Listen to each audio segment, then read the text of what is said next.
प्रलय मचाने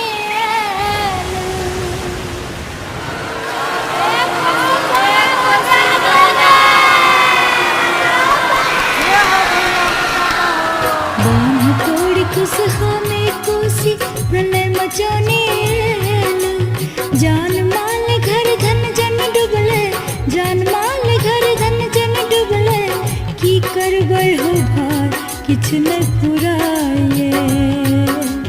जान बचाबा भार मरन लगैए आँखिक सोझा ठाड़ हो जान बचाबा भार मरन लगैए आँखिक सोझा ठाड़ हो।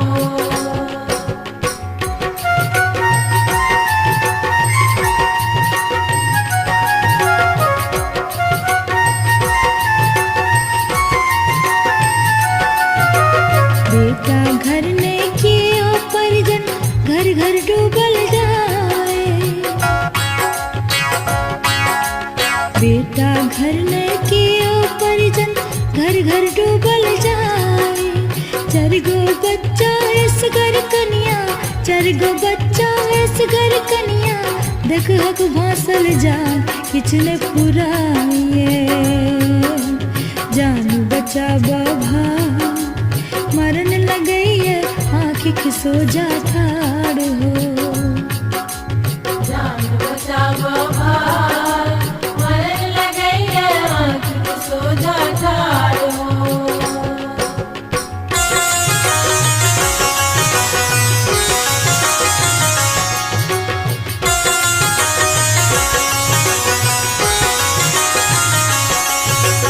जिमरे देखियो तेमरे लागे कोसी छै विकराल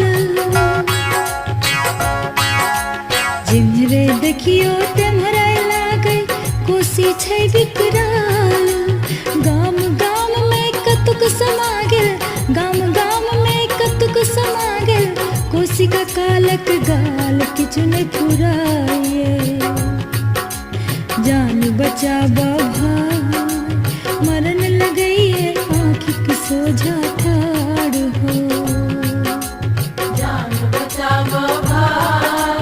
मरन लगैए आँखिक सोझा ठाड़ हो।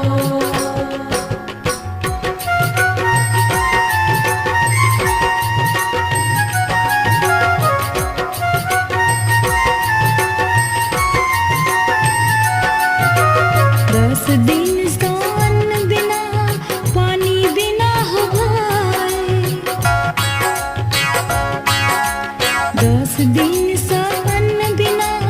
पानी बिना हो भाई हथड़ी बैसल कंठ सटैये हथड़ी बैसल कंठ सटैये जान न बाजत आय किछ न फुराए जान बचाबा भार मरन लगैए आँखिक सोझा ठाड़ हो जान बचाबा भार मरन लगैए आँखिक सोझा ठाड़ हो।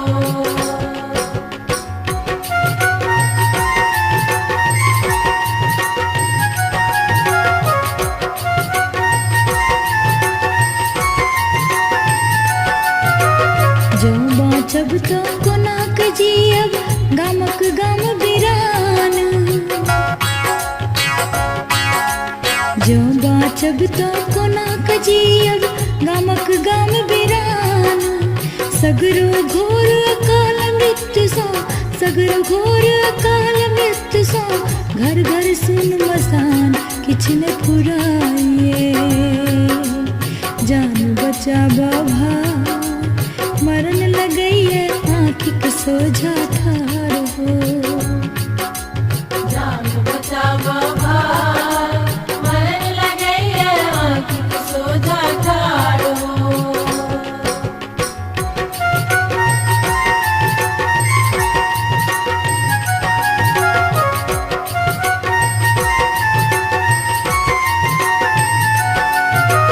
राही माम हे कोसिका माता भावट लिया संहारी